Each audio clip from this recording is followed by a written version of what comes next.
परसों की बात है, मैं डेजर्ट कैंप में था और वहाँ पे कुछ इवेंट्स वगैरह हो रहे थे। मैंने देखा कि वहाँ पे राजस्थान से, गुजरात से, महाराष्ट्र से, केरला से, तमिलनाडु से सारे के सारे लोग आए थे। सबके अपने कल्चरल प्रोग्राम्स हो रहे थे बिकॉज वो डेजर्ट कैंप का पार्ट होता है। It was really beautiful. तब मैंने रियलाइज़ किया, मतलब ये चीज़ सुनने की बात अलग है, लेकिन जब आप अपने सामने देखते हो ना कि इतने सारे कल्चर्स हैं, इतने सारे लैंग्वेजेस हैं, इतने सारे रीजन्स हैं, इतने अलग अलग तरीके का फूड है यहाँ पे, it is seriously, it is ultimate.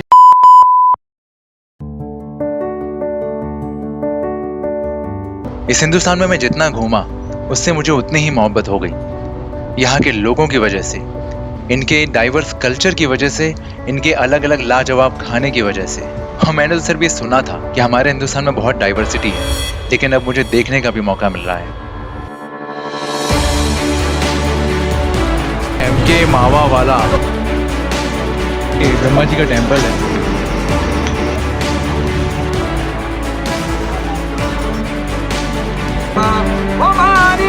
यहाँ पे भाग शॉप है जैसे।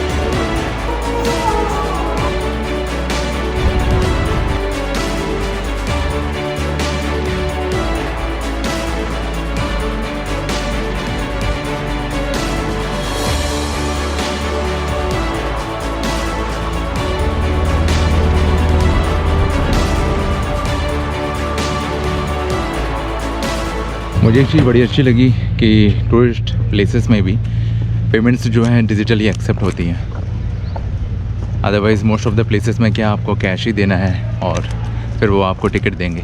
तो मैं आ चुका हूँ उम्मैद पैलेस में, जो मेरे लेफ्ट हैंड साइड में है। ये अब देखते हैं कितना बड़ा है और उसकी क्या हिस्ट्री और मिस्ट्री है, थोड़ी देर में शायद मैं बता सकूँगा।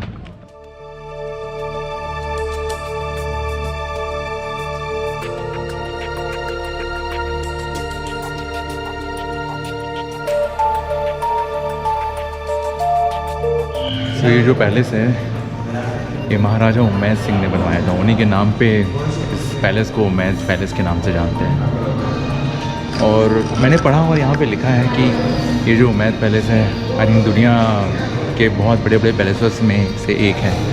आप यहाँ पे आओगे तो हर जगह यहाँ पे लेबल्स लगे हुए हैं और उसकी हिस्ट्रीज़ के बारे में सब कुछ लिखा हुआ है, तो समय निकाल के आप पढ़ सकते हो उसको।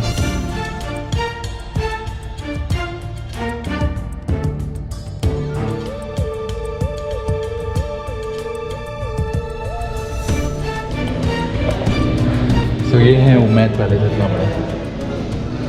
खैर आप यहाँ के किसी भी पैलेसेस में जाएँ, किसी भी म्यूज़ियम में जाएँ, हर जगह उनकी कुछ हिस्ट्री है, उनकी कुछ मिस्ट्री है। और आज ये उसका कुछ पार्ट हेरिटेज में कन्वर्ट कर दिया गया है और उसका कुछ पार्ट बिजनेस पर्पज़ के लिए, कमर्शियल पर्पज़ के लिए यूज़ हो रहा है। क्योंकि ये जो पैलेस है इसका आधा पार्ट है एज अ होटल कन्वर्ट कर दिया गया है, जहाँ पे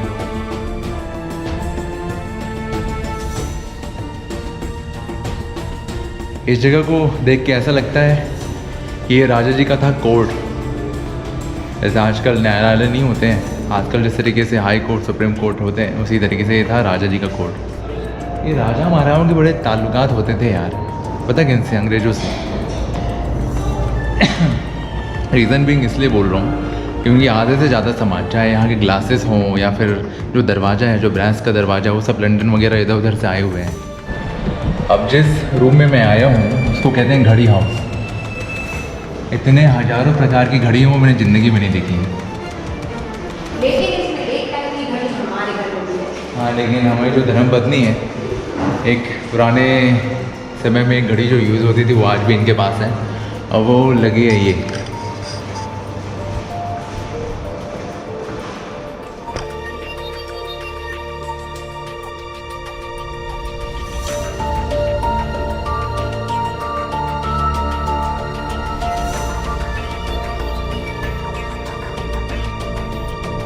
भाई इतनी घड़ियाँ पता नहीं किस खुशी में बनाते थे हम,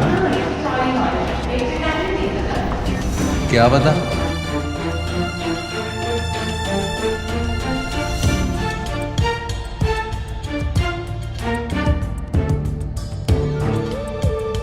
देखो अंशिका, ये शायद पुराने ज़माने में इसको यूज करते थे शायद टाइम जानने के लिए।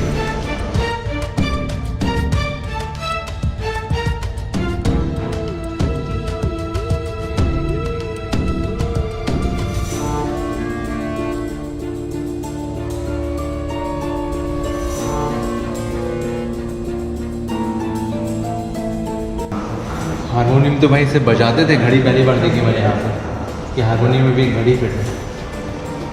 अंशिका ये हारमोनियम नहीं है, ये पता नहीं क्या है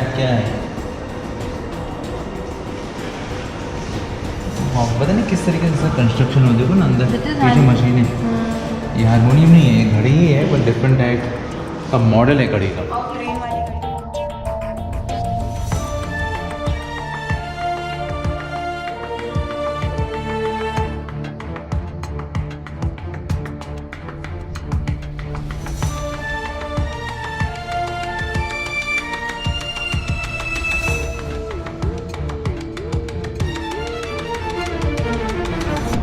विंटेज कार्स डिस्प्ले।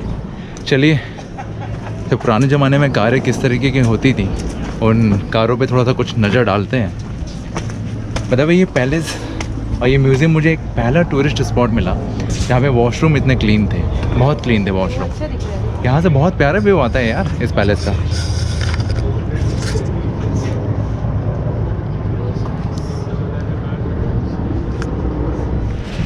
राजा जी यहीं पे रहते हैं आज भी? यहाँ इधर, अच्छा समझ गया।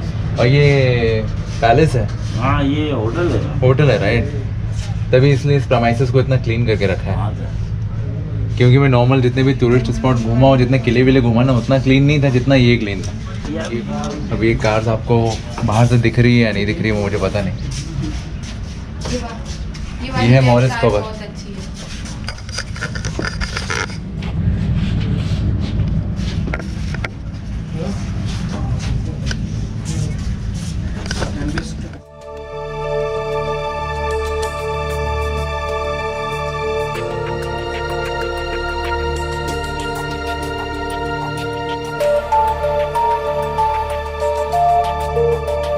ये पता है कौन सी गाड़ी है? मर्सिडीज। अच्छा, उस टाइम पे भी मर्सिडीज हुआ करती थी। कौन सी?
आजकल तो बंदूक का साइज बहुत छोटा हो गया है, पर देखो पुराने ज़माने में कैसे होती थी। इतनी बड़ी बंदूक यार। ये सब उनका सेफ्टी मटेरियल है जो सोल्जर्स उस टाइम के सैनिक यूज़ करते थे। तो ये जो प्लेस है एक्चुअली महराजगढ़ फोर्ट में, ये है दौलत खाना। अब दौलत खाना को मुझे किसी ने तो बताया था, कुछ तो कहते हैं किस चीज़ के लिए होता है। दौलत तो मुझे कुछ नज़र आई नहीं, पर हाँ एंशिएंट टाइम के बहुत सारे अच्छी अच्छी चीज़ें ज़रूर रखी हुई हैं।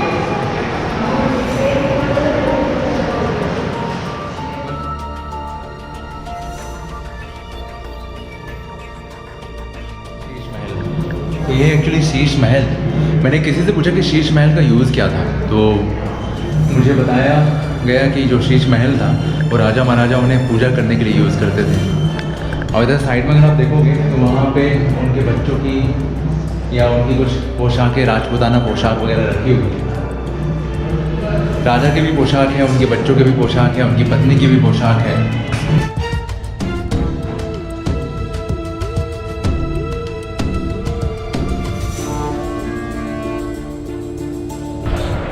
सो राजस्थान में 4 ऐसी सिटीज़ हैं जिनके अपने खुद के कलर। जैसे जयपुर बोला तो पिंक कलर, जैसलमेर बोला तो गोल्डन कलर, उदयपुर बोला तो वाइट कलर, और ये है जोधपुर जो कि है ब्लू कलर। ये जो ब्लू कलर के घर देख रहे हैं आप लोग, ऐसा कहते हैं कि यहाँ पे कुछ कारीगर जो रहते थे उनकी अपनी खुद की जात थी। बोले तो आपकी भी जात है, मेरी भी जात है, जाहिर सी बात है। तो अपनी कास्ट को वो अलग बताने के लिए अपने घरों को ब्लू कलर से पेंट किया करते थे, और वही कॉन्सेप्ट है जिसकी वजह से आप आज भी कुछ ब्लू कलर के घर देख सकते हैं। बट आई थिंक अब वो धीरे धीरे चेंज हो रहा है और लोग अब अपने हिसाब से अपने घरों को रंगना चाहते हैं। और वही चीज़ मैंने जैसलमेर में भी देखी थी कि हर बंदा अब अपने घर को गोल्डन कलर में नहीं रखना चाहता है। It is up to them. नए लोग आते हैं, नई गवर्नमेंट आती है, सबकी नई सोच होती है, सो वो अपने घरों को उस तरीके से रंगते हैं जैसा वो चाहते हैं। मैं मेहरानगढ़ फोर्ट के पीछे खड़ा हुआ हूँ, बस कुछ फ़ोटोज़ वगैरह खींच रहा था इस फोर्ट की, अपनी नहीं। और अगर जोधपुर सिटी को अगर आप यहाँ से देखो, इतना खूबसूरत लगता है। थोड़ा सा कुछ शोर हो रहा है, पीछे गाना चल रहा है, तो पता नहीं मेरी आवाज़ आ रही है या नहीं आ रही है। तो ये जोधपुर सिटी है, बहुत सारे नीले कलर के मकान हैं। अब तो आधे नीले, आधे सफ़ेद, आधे ब्राउन, सब कुछ ऐसे हो चुके हैं। और इधर फोर्ट का बैक एंड साइड इस तरीके से दिखता है, बहुत खूबसूरत लगता है यार। चलो मेरा जोधपुर का ट्रिप आज, एक्चुअली राजस्थान का ट्रिप आज ख़त्म होता है।